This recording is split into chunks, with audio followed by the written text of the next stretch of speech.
Factor 24x squared minus 46x plus 10. This is a trinomial which normally factors into two binomials. However, notice that there is a common factor of 2 which we can factor out, leaving us with a trinomial 12x squared minus 23x plus 5. And now we'll factor this trinomial into two binomials.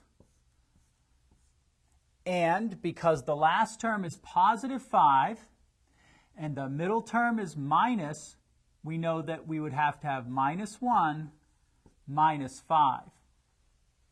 The question then becomes, what factors do we break down 12 into so that we get a middle term of 23x? Well, let's try 4x here, which would give us a negative 20 for the outer term, negative 20x, I should say. That would mean we'd have 3x here, because that would give us 3 times 4 for the 12x squared.